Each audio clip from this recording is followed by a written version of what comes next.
Hello मेरे प्यारे बच्चों, अगर आप लोग भी जेई नीट एडवांस का एग्जाम देना तो रुक जाइए 2 मिनट मेरे प्यारे बच्चों, रुक जाइए, क्योंकि बहुत ही गजब गजब का क्वेश्चन मिलने वाले हैं। अगर आप भी कॉम्पिटिटिव एग्जाम देने के लिए रेडी है तो रुक जाइए, क्योंकि काफी मोस्ट इम्पोर्टेंट क्वेश्चन है मेरे प्यारे बच्चों। इलेक्ट्रोस्टैटिक्स का मोस्ट वीवीआई क्वेश्चन समय मेरे प्यारे बच्चों, इसलिए रुक जाइए। देखिए, जैसे कि आप लोगों को पता है कि इससे पहले हमने इस इलेक्ट्रोस्टैटिक्स के 31 नंबर क्वेश्चन तक पीछे वाले वीडियो में बता चुके हैं, और अब हम लोग देखेंगे इसके जस्ट आगे 32 नंबर क्वेश्चन से बहुत ही मजा आने वाले हैं। रुक जाइए, बहुत ही प्यारा प्यारा सा क्वेश्चन है मेरे प्यारे बच्चों, मजा आ जाएगा। आज मूड फ्रेश हो जाएगा, क्वेश्चन बना करके लगेगा क्या क्वेश्चन बना दिया भाई, मजा आ जाएगा। अब देखिए मेरे प्यारे बच्चों, जरा सा हम लोग विशेष लेक्चर नहीं देते हुए बढ़ते हैं डायरेक्ट क्वेश्चन की ओर, जो कि प्यारा प्यारा सा क्वेश्चन है। देखिए पहले क्वेश्चन को देखते हैं कि क्वेश्चन कॉल क्या रहा है। क्या रहा है कि 4 पॉइंट चार्ज, इसमें कितने पॉइंट चार्ज है? 4 पॉइंट चार्ज है। कहता है कि are placed at the corners of a square ABCD of side 10 centimetre as shown in figure। देखिए यहाँ पर ये ABCD एक स्क्वायर के रूप में है, जिसके प्रत्येक कॉर्नर पर देख रहे हैं कि चार्ज दिया हुआ है। प्रत्येक कॉर्नर पर चार्ज दिया हुआ है। ए के लिए दिया 3 माइक्रोकूलम, बी के लिए दिया -4 माइक्रोकूलम, सी के लिए दिया 3 माइक्रोकूलम और डी के लिए दिया हुआ है -4 माइक्रोकूलम। तो एक चीज आप लोग देख रहे हैं कि अपोजिट साइड जो है वो इक्वल चार्ज है। क्या है? इस प्रकार के क्वेश्चन आप लोग एनसीईआरटी के इलेक्ट्रोस्टैटिक्स के पहला चैप्टर में भी देख चुके हैं। यहां से देखिए, अगर अपोजिट साइड में देखा जाए जैसे ए और सी या बी और डी, तो इस कंडीशन में देखिएगा कि ये जो सेंटर है, सबसे पहला कंडीशन हो गया कि सेंटर है ये, तो यहाँ पर ये जो है मान ली कि ए और सी दोनों का चार्ज सेम है। यहाँ पर देखिए क्वेश्चन में कहता है the force on a charge of 1 microcoulomb placed at the centre of A square is, यानी ये जो सेंटर है स्क्वायर का, यहाँ पर चार्ज के रूप में आपको देखिए कितना 1 माइक्रोकूलम। तो आपको निकालने के लिए क्या कहा जा रहा है? फोर्स। क्या कहा जा रहा है मेरे प्यारे बच्चों? फोर्स निकालने के लिए कहा जा रहा है। तो सिंपल सी बात है कि एक बार AO के बीच में फोर्स काम करेगा और ये दोनों चार्ज प्लस है तो एक दूसरे को रिपेल करेगा। अब देखिए उसी प्रकार से एक बार OC के बीच में फोर्स काम करेगा, तो ये फोर्स और ये फोर्स ये दोनों आपस में इक्वल होगा। क्यों? क्योंकि A और C दोनों का चार्ज क्या है? सेम है। अब देख लीजिए जरा गौर से, सिंपल सी बात है भाई कि इसका प्रत्येक साइड 10 सेंटीमीटर का दिया हुआ है। कितना कितना? 10 सेंटीमीटर का दिया हुआ है मेरे प्यारे बच्चों। तो सिंपल सी बात है कि ये जो डायगोनल होगा AC और BD, ये डायगोनल भी सेम होगा, और सेम होगा तो सेंटर से डिस्टेंस भी ये क्या होगा? सेम होगा। तो जितना फोर्स ये लग रहा है उतना ही फोर्स ये काम करेगा। यानी यूं कह सकते हैं कि FAO और FOC ये दोनों फोर्स होगा इक्वल, लेकिन डायरेक्शन एक दूसरे के अपोजिट है, और अपोजिट होने की वजह से यहाँ पर नेट फोर्स के रूप में क्या हो जाएगा? 0। इस प्रकार के क्वेश्चन में सीधा डायरेक्ट दिमाग लगाने की जरूरी नहीं है। बस देखिए कि दोनों कॉर्नर का चार्ज इक्वल है, दोनों कॉर्नर के चार्ज अगर इक्वल है और सेंटर में कहा जा रहा है तो दोनों साइड इक्वल फोर्स होगा, और नेट फोर्स को जोड़ देंगे तो क्या हो जाएगा? 0। यानी इस प्रकार के क्वेश्चन को डायरेक्ट दिमाग लगाना है और गर्दा उड़ा देना है। यानी नेट फोर्स क्या हो जाएगा यहाँ पर? 0। क्या हो जाएगा भाई? Net force 0। अब हम लोग देखेंगे मेरे प्यारे बच्चों क्वेश्चन नंबर 33। देखिए इस क्वेश्चन में आप लोग दिल थाम करके रहिए, बहुत ही गजब का क्वेश्चन। क्या क्वेश्चन है भाई, मजा आने वाला है। कहता है कि 3 charges of equal magnitude Q, यानी 3 चार्ज है और तीनों चार्ज का मान आपको सेम दिया हुआ है small q, is placed at the vertex of an equilateral triangles. यहाँ पर कहा जा रहा है कि एक इक्विलेटरल ट्रायंगल। कैसा ट्रायंगल है भाई? इक्विलेटरल ट्रायंगल है। कैसा ट्रायंगल है? इक्विलेटरल ट्रायंगल है। कहता है कि ऑफ साइड 1, जिसके प्रत्येक साइड कितना दिया हुआ भाई? 1 1 दिया हुआ है। नहीं, एक्चुअली में क्या है ना, यहाँ पर क्वेश्चन में गलती, यहाँ पे प्रत्येक साइड एल होगा। क्या होगा इसका? प्रत्येक साइड एल होगा मेरे प्यारे बच्चों। क्वेश्चन मिसप्रिंट जरा सा हो जाता है, एल के बजाय वहां पर लिखा गया था। The force on a charge capital Q. कहता है कि फोर्स क्या होगा कहां पर? कैपिटल क्यू पर। Placed at the centroid of the triangle ई, यानी इस ट्रायंगल के सेंट्रोइड पर। कहां पर? सेंट्रोइड पर कहा जा रहा है कि फोर्स क्या होगा। तो सबसे पहला कंडीशन देख लीजिए कि यहाँ पर हमने मान ली क्या है, एक सेंट्रोइड। अब देखिए सिंपल सी बात है कि सेंट्रोइड सो बनेगा ट्रायंगल के लिए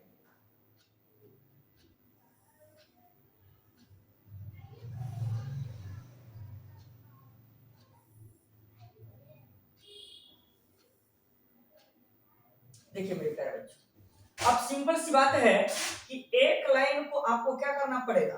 परपेंडिकुलर।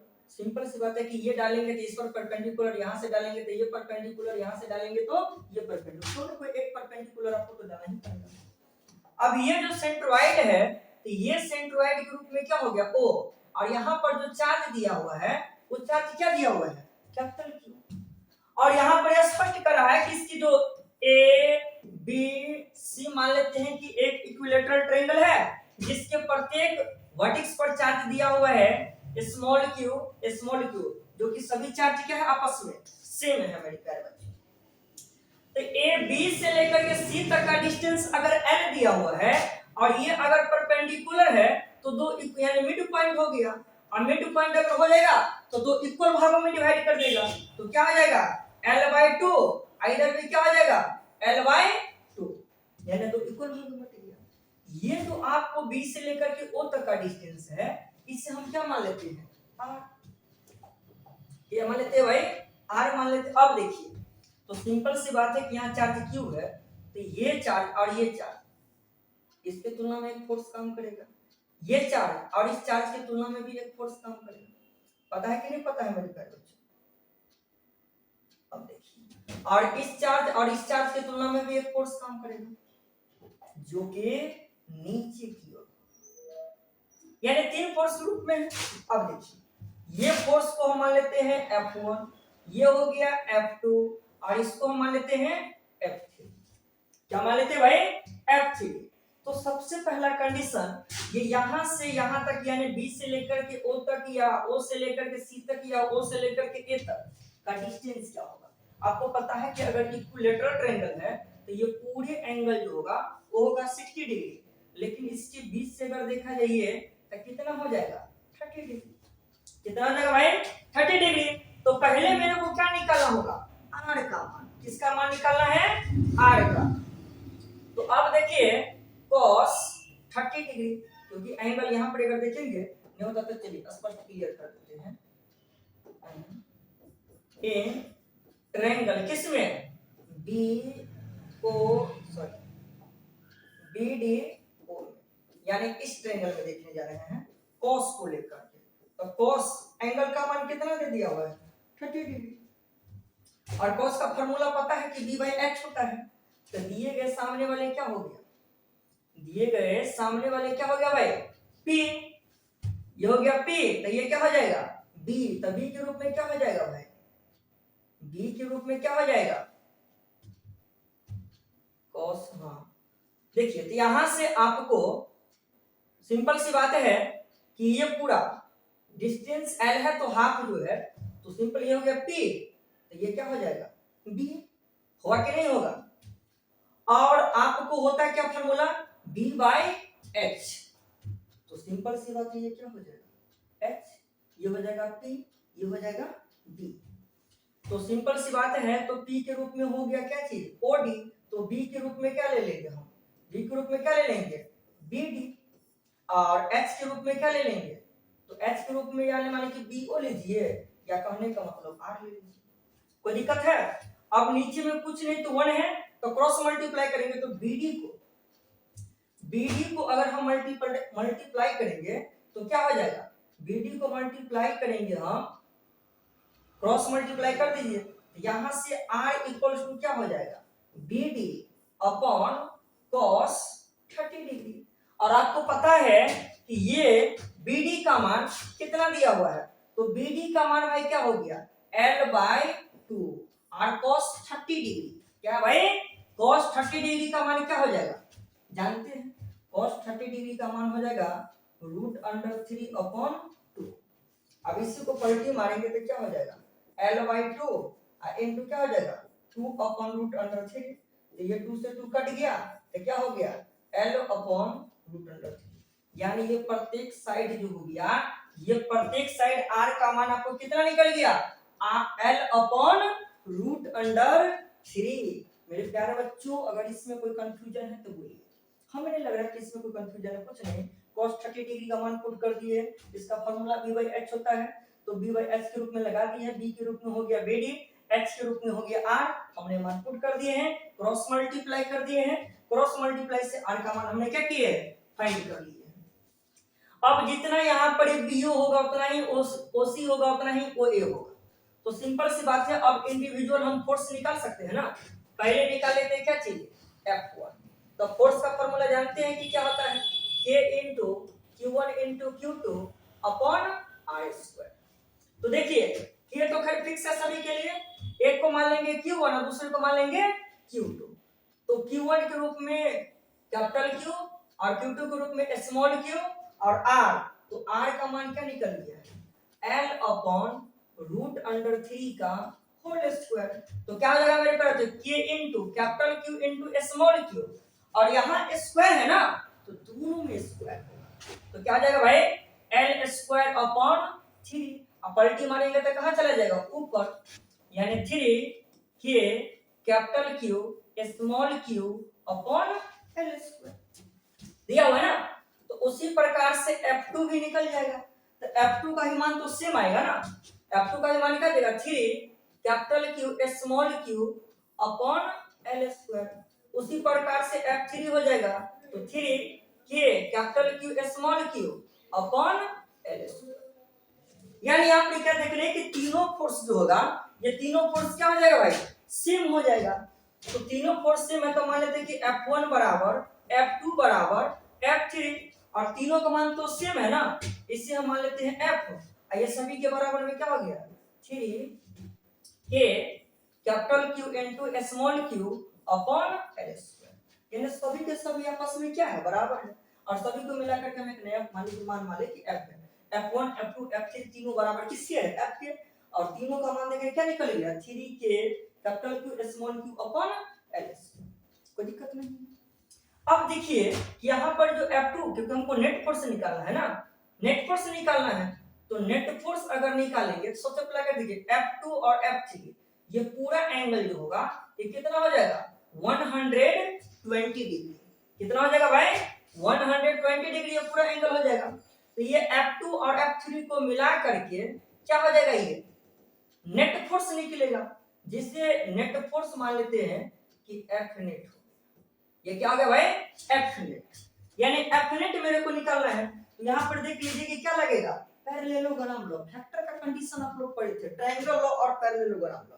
तो यहाँ पर जो काम करेगा वो कौन सा नियम काम करेगा, पैरेललोग्राम लॉ काम करेगा। अब यहाँ से पैरेललोग्राम लॉ से अगर चलेंगे तो इसके लिए फार्मूला जो निकालेंगे, तो F नेट बराबर क्या हो जाएगा, फार्मूला जानते हैं ना, रूट अंडर, यानी एक हो गया F2 और दूसरा हो गया F3, तो F2 का स्क्वायर प्लस F3 का स्क्वायर और प्लस 2AB ना, तो F2 into F3 cos theta. अरे भाई यही फॉर्मूला पढ़े होंगे आप लोग कि R इक्वल्स होता है root under A² plus B² plus 2AB cos theta. यानी यहां से क्या निकाले, रिजल्टेंट निकाल रहे हैं। तो अब देखिए कि F2 और F3 सभी को हमने क्या मान लिया, F, तो कह सकते हैं कि F²। F3 बराबर भी क्या मान लिया, F, तो कह सकते हैं F² plus 2 into F into F, क्योंकि F2 और F3 दोनों को हमने क्या मान लिए F इनटू cos कितना हो जाएगा 120 डिग्री। अब देखिए मेरे प्यारे बच्चों, तो यहां से लिख सकते हैं f square plus f square plus 2 f square आई इनटू cos 120 डिग्री का मान क्या होता है -1/2। -1/2 तो ये 2 से 2 क्या हो जाएगा कट जाएगा, प्लस को माइनस से मल्टीप्लाई करेंगे मेरे प्यारे बच्चों तो क्या हो जाएगा f square plus f square minus f square, तो प्लस माइनस f स्क्वायर क्या हो जाएगा कट जाएगा, तो रूट अंडर क्या हो गया f स्क्वायर। अब पता ही है ना कि स्क्वायर अगर है तो रूट से बाहर, स्क्वायर अगर है तो रूट से बाहर, तो क्या निकल गया f और f बराबर देखिए क्या दिया हुआ है, तो यहाँ पर ये नेट फोर्स जो है यहाँ पर जरा सा लिख लेते हैं क्योंकि स्पेस मेरे पास है मेरे प्यारे बच्चे, क्योंकि पेज चेंज करेंगे तो समझने में दिक्कत हो सकता है। देखिए यहाँ से तो ये f जो है यानी f नेट जो है ये f नेट बराबर किसके आ गया f के, और इसका मान तो पहले से ही क्लियर है कितना है 3k capital Q small q upon l square. मेरे प्यारे बच्चों यहाँ से अब देखिए बहुत ही सुंदर सा बात है ध्यान देने में कि f नेट का मान और f1 का मान दोनों सेम, f नेट और f1 का मान क्या है मेरे प्यारे बच्चों सेम है, लेकिन तो और एक चीज बताइए ना डायरेक्शन भी अपोजिट है। यस यही तो कहना चाह रहे मेरे प्यारे बच्चों कि f नेट और f1 जो है वो इक्वल और अपोजिट है, मैग्नीट्यूड में यानी मान दोनों का सेम है लेकिन डायरेक्शन अपोजिट है। तो सिंपल सी बात है कि इसके लिए जो नेट फोर्स निकालेंगे सेंटर पर तो उसके लिए क्या हो जाएगा ये इक्वल और अपोजिट है, तो 3k capital Q into small q upon l square minus 3k capital Q small q upon l square, और कट करके क्या हो जाएगा 0, यानी इस सेंट्रॉइड पर जो मान लीजिए आपको नेट फोर्स करना निकालने के लिए वो नेट फोर्स क्या हो गया 0, यानी सही ऑप्शन क्या हो जाएगा भाई डी। बहुत मस्त क्वेश्चन है भाई, और हमें जहां तक लग रहा है कि आप लोग को अच्छे से समझ में आ गया होगा ना। कोई दिक्कत है कोई कंफ्यूजन है तो बेहिचक आप लोग कमेंट्स कर सकते हैं बता सकते हैं मेरे प्यारे बच्चों, बट मेरे को नहीं लग रहा है कि इसमें कोई दुख दर्द होनी चाहिए। यहां तक क्लियर है। अब हम लोग देखेंगे क्वेश्चन नंबर 34।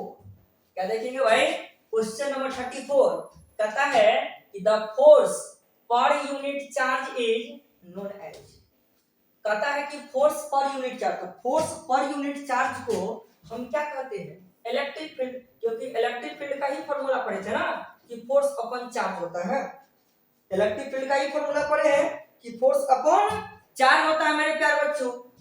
तो फोर्स अपॉन पर unit charge is called electric field.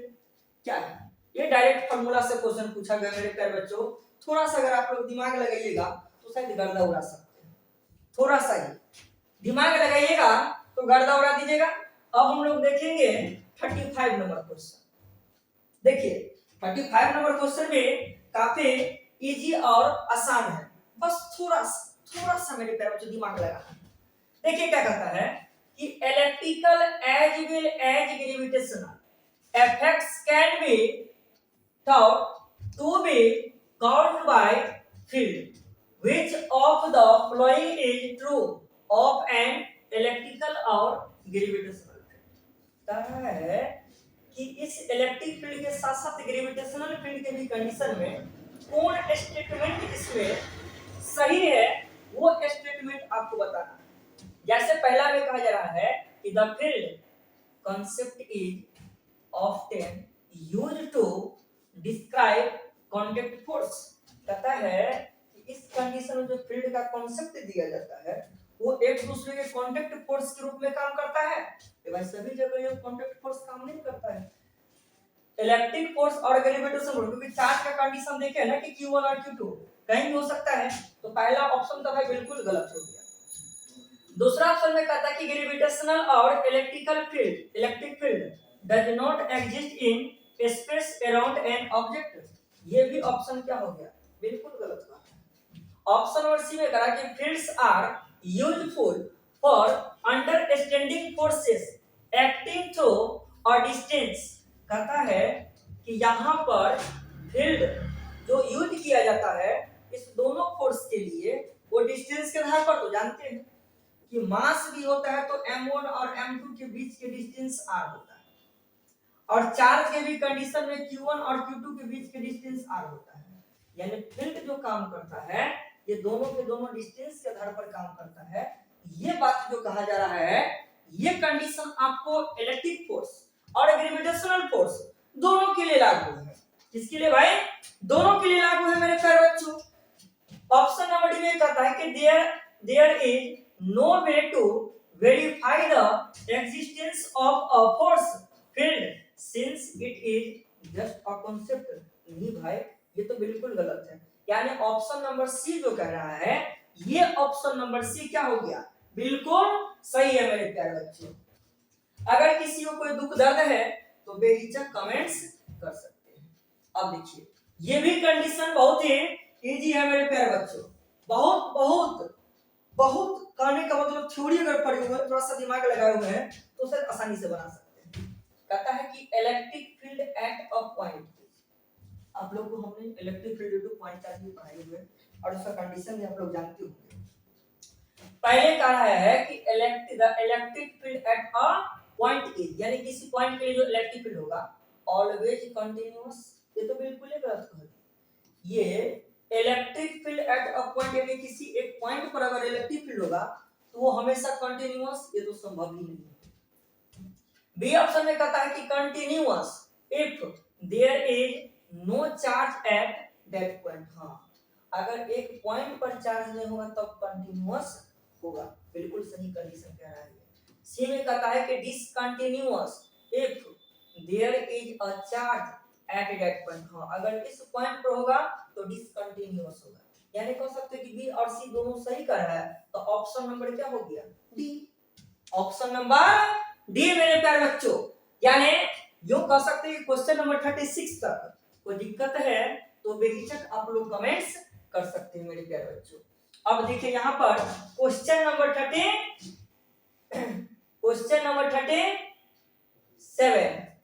इससे पहले 36 ही था ना। हाँ, 37 कहता है कि the dimensional formula of electric intensity is, यानी इलेक्ट्रिक इंटेंसिटी या इलेक्ट्रिक फील्ड का डायमेंशनल फॉर्मूला पूछा जा रहा है। तो फोर्स अपॉन चार्ज जानते हैं और फोर्स का डायमेंशन जानते हैं कि ml t इनवर्स 2 होता है और चार्ज का at होता है। तो क्या हो जाएगा? ml t inverse 3 a inverse, ml t inverse 3 a inverse. तो अब मिला लीजिए कौन ऑप्शन है भाई। देखिए पहला में कहता है ml t inverse 3, sorry t के पावर 3 है लेकिन इनवर्स नहीं है, तो बिल्कुल गलत हो गया। बी में देख रहे हैं कि ml इनवर्स दे दिया जो कि l इनवर्स होगा नहीं, तो ऑप्शन नंबर ए और ऑप्शन नंबर बी दोनों गलत हो गए। सी में देखिए ml t इनवर्स 3 और a इनवर्स, यानी बिल्कुल क्या है? सही है। तो 37 नंबर क्वेश्चन भी हम लोग क्लियर हो गए मेरे प्यारे बच्चों, क्योंकि काफी क्या है? इजी है। अब हम लोग देखेंगे क्वेश्चन नंबर 38। क्वेश्चन नंबर 38 में देखिए क्या कहता है कि if the charge on an object is double. देखिए कितना सुंदर बात कर रहा है कि अगर कहता है कि चार्ज को किसी भी ऑब्जेक्ट के लिए चार्ज होगा उस चार्ज को क्या कर दे? हम डबल कर दे, देन इलेक्ट्रिक फील्ड बिकम्स। तो अगर चार्ज जब डबल हो जाएगा तो इलेक्ट्रिक फील्ड क्या? सिंपल सी बात है कि अगर चार्ज बढ़ जाएगा तो इलेक्ट्रिक फील्ड भी बढ़ जाएगा। अब देखिए इलेक्ट्रिक फील्ड का फॉर्मूला क्या था? Q upon 4 pi epsilon not r square. E बराबर क्या होता है? Q upon 4 pi epsilon not r square. ये तो फॉर्मूला होता है। अगर कहता है कि इस चार्ज को डबल कर दिया जाए, चार्ज को अगर जैसे ही हम डबल करेंगे तो क्या मतलब? दुगुना करने के लिए कहता है। तो अगर मान ले कि ये E है, इसको हम मान लेते हैं क्या चीज? E1, और चार्ज को जो डबल कर यानी 2q ले लेते हैं तो 4 pi epsilon not r square हो जाएगा। और इसी को लिख सकते हैं 2 into q upon 4 pi epsilon not r square. मेरे प्यारे बच्चों अभी जस्ट हमने लिखे है ना कि q upon 4 pi epsilon not r square किसके बराबर होता है? e के। तो क्या हो जाएगा? 2 into e। तो सिंपल सी बात है कि चार्ज को अगर डबल करेंगे तो इलेक्ट्रिक फील्ड भी क्या हो गया? डबल हो गया। तो इलेक्ट्रिक फील्ड भी क्या हो जाएगा भाई? डबल हो जाएगा। समझ रहे ना कि चार्ज अगर डबल होगा तो इलेक्ट्रिक फील्ड भी क्या हो जाएगा, डबल हो जाएगा मेरे प्यारे बच्चों। अब हम लोग देखेंगे क्वेश्चन नंबर 39। अब हम लोग देखेंगे क्वेश्चन नंबर 39, बहुत ही मस्त क्वेश्चन है। कहा है कि a force of 2.25 Newton acts on a charge of 1.5 होगा क्या, 15 into 10 के power minus 4 coulomb. The intensity of electric field at that point is. सबसे पहला कंडीशन देखिए कि फोर्स आपको दिया हुआ है 2.25 न्यूटन, आपको चार्ज क्यू भी दिया हुआ है, चार्ज क्यू भी दिया हुआ है कितना, 15 into 10 के पावर माइनस 4 कूलम दे दिया हुआ है। तब कहता है इंटेंसिटी निकालने के लिए, क्या निकालने के लिए भाई, इलेक्ट्रिक फील्ड इंटेंसिटी निकालने के लिए। तो इलेक्ट्रिक फील्ड इंटेंसिटी नहीं निकाल सकते, सिंपल सी बात है कि फोर्स दिया हुआ है, चार्ज दे दिया हुआ है, तो क्या इलेक्ट्रिक फील्ड इंटेंसिटी का कंडीशन आप लोग अच्छे से जानते कि नहीं जानते हैं मेरे प्यारे बच्चों। इलेक्ट्रिक फील्ड इंटेंसिटी का कंडीशन जानते कि नहीं जानते हैं। दो चीज दिया हुआ है, शायद हमको लग रहा है कि आप लोग इजीली बना सकते हैं, क्योंकि अभी जस्ट देखिए फॉर्मूला कि force upon charge electric field का जस्ट बताए हैं, तो फोर्स का मान दिया हुआ है, चार्ज का भी मान दिया, तो दोनों को डिवाइड नहीं कर सकते हैं, दोनों को डिवाइड कर सकते हैं, तो 2.25 अपॉन क्या हो जाएगा 15 into 10 के पावर माइनस 4, 15 into 10 के पावर माइनस 4। तो सिंपल सी बात हो गया कि यहां पर देख लीजिए जरा गौर से, देखिए जरा गौर से, डेसिमल अगर हम यहां से उड़ाते हैं तो क्या हो जाएगा 100, तो क्या हो गया 225, 2 जीरो तो कट ही ना जाएगा भाई, 2 जीरो कट ही जाएगा।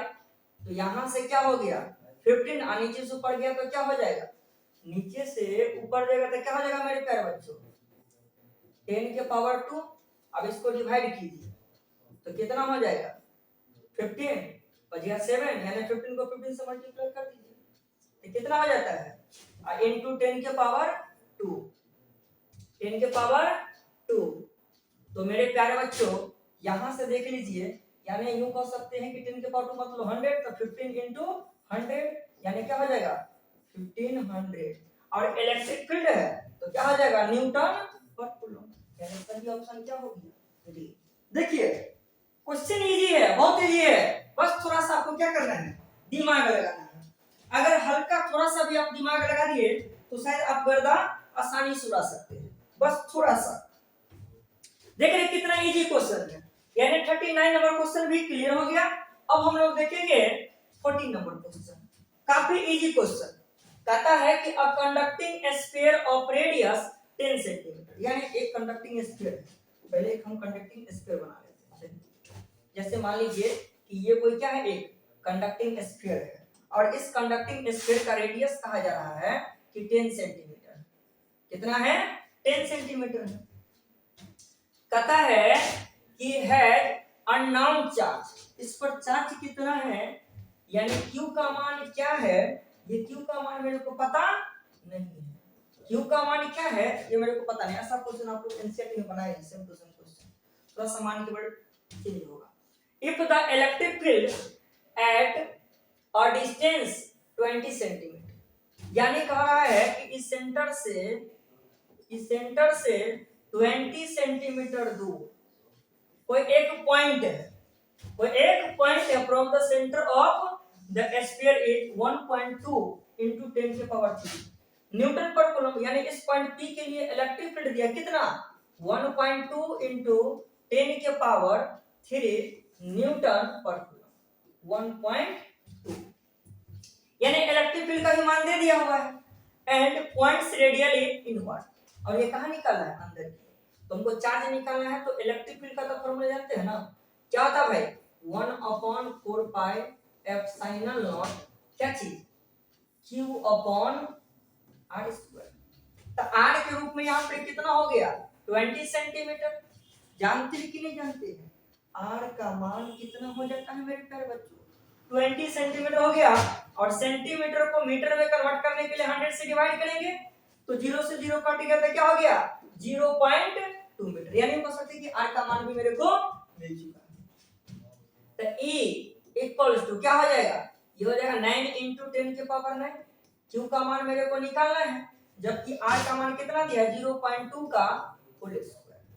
अब देखिए मेरे प्यारे बच्चों, तो E का मान तो आपको दे दिया हुआ ना, देखिए कितना 1.2 × 10 के पावर 3, ये क्या हो गया 9 × 10 के पावर 9 I × Q अपॉन 0.04।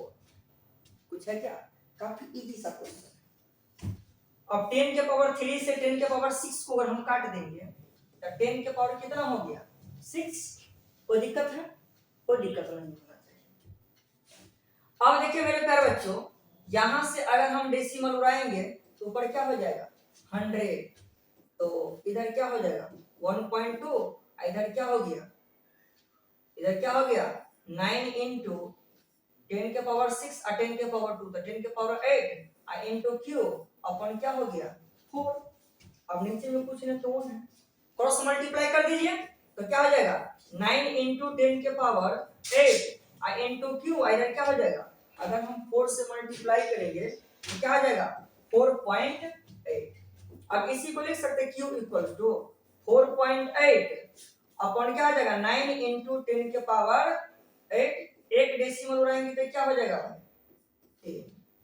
अब यहां से आप इसे काट सकते हैं 3 से मल्टीप्लाई करेंगे तो 3 9, यहां से करेंगे तो क्या हो जाएगा 16। कोई दिक्कत है, अब देखिए तो क्या हो जाएगा 16/3, ये 9 हो गया ना, तो नीचे से ऊपर जाएगा तो माइनस लग जाएगा, -9, और इसे डिवाइड हम कर देंगे। क्या कर देंगे भाई, डिवाइड कर देंगे। तो सिंपल सी बात है कि डिवाइड कीजिएगा तो क्या हो जाएगा 5.33 करके आएगा इंटू 10 के पावर -9। अब देख लीजिए कि सही ऑप्शन क्या है, 5.3 इंटू 10 के पावर -9, यानी ऑप्शन नंबर सी। कितना इजी है कि नहीं है, सो बताइए आप लोग, इजी है कि नहीं है। अगर थोड़ा सा भी दिमाग लगाएंगे तो शायद आसानी से क्वेश्चन को क्या कर सकते हो भाई, बना सकते हैं। बना सकते कि नहीं बना सकते मेरे प्यारे बच्चों, देख लीजिए जरा गौर से सुंदर से क्वेश्चन को, कहीं कोई कंफ्यूजन नहीं होनी चाहिए। मेरे को नहीं लग रहा कि कोई कंफ्यूजन होगा क्योंकि काफी आसान सा क्वेश्चन है मेरे प्यारे बच्चों। अब देखिए नेक्स्ट क्वेश्चन भी काफी इजी है। 41 नंबर कहता है कि अ पार्टिकल ऑफ मास 10 के पावर -3 kg, यानी मास m का मान दिया हुआ है 10 के power -3 kg and charge 5 microcoulomb, और q का मान कितना दिया हुआ है 5 माइक्रोकूलम। तो माइक्रोकूलम को कूलम में चेंज करेंगे तो 5 × 10 के power -6 is throw at a speed of 20 metre per second. और इसको फेंका ही जा रहा है, यानी इनिशियल स्पीड आपको दिया हुआ है कितना 20 मीटर पर सेकंड।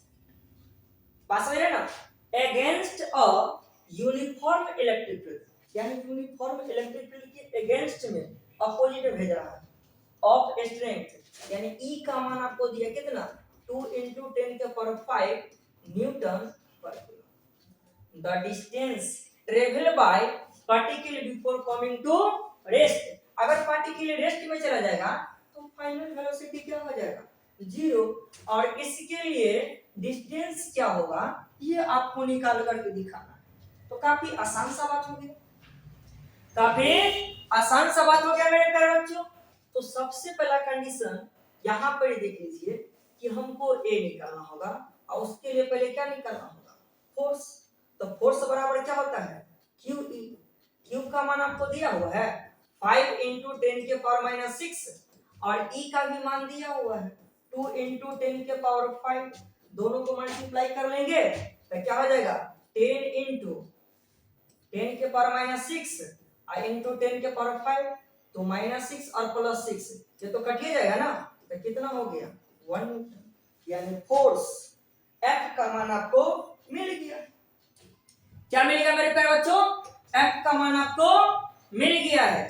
तो अब हम लोग देखेंगे मेरे प्यारे बच्चों क्या चीज, अब हम लोग देखेंगे, यानी कहने का मतलब है कि फोर्स का मान मिल गया है, तो फोर्स अगर मिल गया तो एक्सीलरेशन नहीं निकाल सकते क्योंकि मास का मान तो दिया हुआ ना।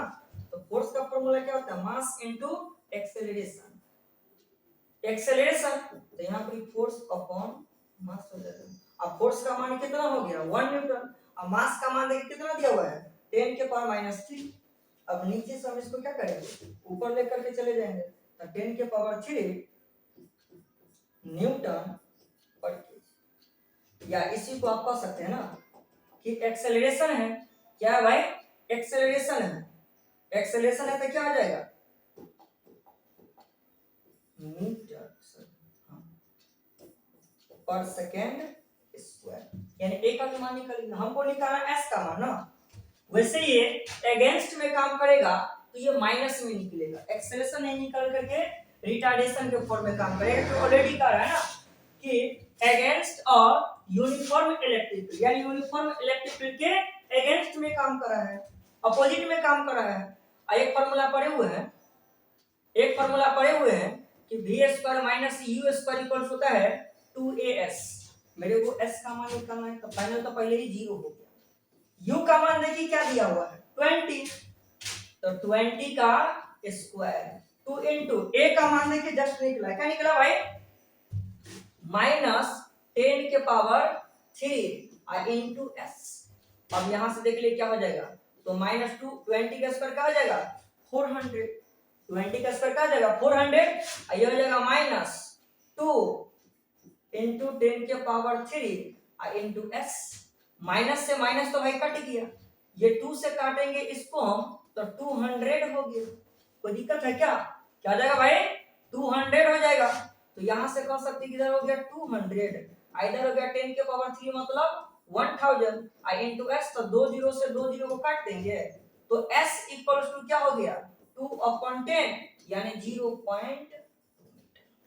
अब देख लीजिए इसमें सही ऑप्शन कहां है, तो 0.2 मीटर, यानी option number B, option number B मेरे प्यारे बच्चों। कोई दिक्कत है, कोई कंफ्यूजन है, देख लीजिए बेहिचक देख लीजिए, काफी क्लियर है, सारे मान आपको दिया गया है और उसी के आधार पर क्या करना है मेरे को बनाना है, तो काफी इजी चीज है, कोई किंतु परंतु की बात नहीं है मेरे प्यारे बच्चों।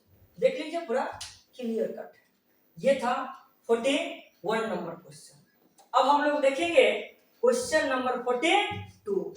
अब हम लोग देखेंगे क्वेश्चन नंबर 42, कहता कि an electron initially at rest, कहता है कि एक इलेक्ट्रॉन है जो कहाँ है रेस्ट में, इलेक्ट्रॉन कहाँ है रेस्ट में, कहता कि फोर्स और डिस्टेंस ऑफ 1.5 सेंटीमीटर, और ये कितने दूरी पर है 1.5 सेंटीमीटर के दूरी पर है।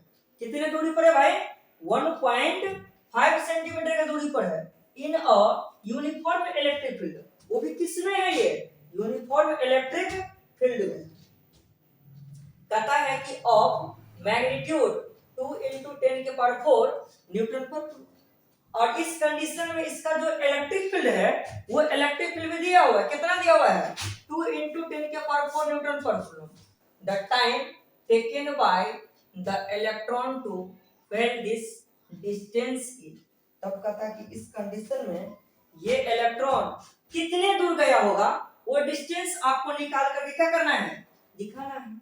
डिस्टेंस क्या करना है भाई निकाल करके दिखाना है। तो डिस्टेंस निकालने से पहले डिस्टेंस टाइम निकालना है ना, हाँ, इस डिस्टेंस के लिए टाइम क्या होगा वो टाइम आपको निकाल करके दिखाना है। तो टाइम निकालने से पहले इसमें देख लीजिए कुछ कुछ चीज दिया हुआ है। सबसे पहला कंडीशन कि फोर्स का फॉर्मूला क्या होता है मास इनटू एक्सेलरेशन, तो यहाँ पर एक्सेलरेशन किसका निकलेगा इलेक्ट्रॉन का एक्सेलरेशन निकलेगा। किसका एक्सेलरेशन भाई इलेक्ट्रॉन का, तो फोर्स अपॉन मास। तो सबसे पहला कंडीशन देखिए फोर्स जो है, तो फोर्स का फॉर्मूला आप लोग जानते हैं कि QE होता है। क्या था फोर्स का फॉर्मूला QE, जबकि यहाँ पर चार्ज के रूप में क्या है E, तो capital small e into capital E। यहाँ पर क्या हो जाएगा small e capital E upon क्या हो गया m, small e capital A upon m। तो यहाँ से क्या हो जाएगा इलेक्ट्रॉन हो गया तो 1.6 into 10 के पावर -19 कूलम। इलेक्ट्रिक फील्ड तो आपको दिया हुआ है ना कितना 2 into 10 के पावर 4, और मास ऑफ इलेक्ट्रॉन तो 9.1 इंटू 10 के पावर माइनस 31 केजी, ये जानते हैं।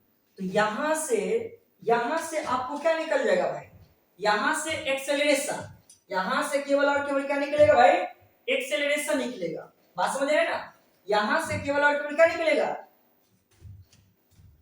एक्सेलरेशन निकलेगा।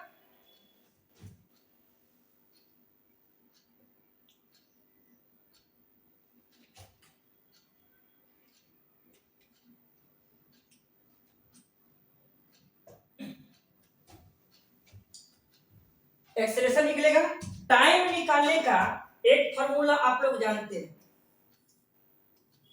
2h अपॉन जी के जगह पर क्या होता है, a, और यहां से देखिए 2h और a, तो a बराबर देखिए, अगर ये मान यहां से निकालेंगे तो कोई दिक्कत नहीं, अगर इस फार्मूला में फाइनल एक ही दफा अगर निकालना चाहते हैं तो इस यहां पर मान पुट कीजिए, small e capital E upon m, आप पलटी मारेंगे तो कहां चला जाएगा, ऊपर, तो 2mh upon small e capital E। अब यहाँ पर तो सब का मान हो गया ना, तो एक के साथ निकल जाएगा। 2 इनटू m हो गया मास ऑफ इलेक्ट्रॉन, तो कितना 9.1 इंटू 10 के पावर माइनस 31 केजी। h, तो h के रूप में देखिए डिस्टेंस कितना दिया हुआ है, 1.5 सेंटीमीटर है ना, तो ऐसे कर दो, सेंटीमीटर को क्या करते हैं मीटर में कन्वर्ट कर लेंगे तो क्या आ जाएगा 0.015 मीटर, तो 0.015 मीटर अपॉन E, तो चार्ज हो गया 1.6 इंटू 10 के पावर माइनस 19 कूलम, और E हो गया इलेक्ट्रिक फील्ड, इलेक्ट्रिक फील्ड का मान कितना दिया हुआ है 2 इंटू 10 के पावर 4। अब कुछ नहीं करना है, कुछ नहीं करना है मेरे प्यारे बच्चों, इन सबको केवल क्या करना है, मल्टीप्लाई कर लेना है। इन सबको क्या करना है भाई, मल्टीप्लाई कर लेना है। और जब इन सभी को मल्टीप्लाई कीजिएगा आप पे कितना आएगा, 2.9 इंटू 10 के पावर माइनस 9 सेकेंड आएगा। यानी जब सभी को मल्टीप्लाई करेंगे तो क्या हो जाएगा 2.9 इंटू 10 के पावर माइनस 9 सेकेंड। कोई दिक्कत है क्या, यानी क्वेश्चन नंबर 42 भी आपको क्या हो गया, क्लियर हो गया मेरे प्यारे बच्चों। क्वेश्चन नंबर 42 भी क्या हो गया, क्लियर। अब देखते हैं हम लोग क्वेश्चन नंबर 43। ये भी क्वेश्चन काफी इजी कहता है कि the electric field that can valence a charge particle of mass 3.2 into 10 के पावर माइनस 27 केजी, यानी आपको मास दिया हुआ है चार्ज पार्टिकल का कितना 3.2 इंटू 10 के पावर माइनस 27 केजी दे दिया हुआ है। तब आपको कहता है निकालने के लिए, क्या निकालने के लिए है, the electric field that can valence a charge. Electric field, तो इलेक्ट्रिक फील्ड का फार्मूला तो जानते ही क्या होता है, फोर्स अपॉन चार्ज, जानते कि नहीं जानते, सॉरी एक सेकंड,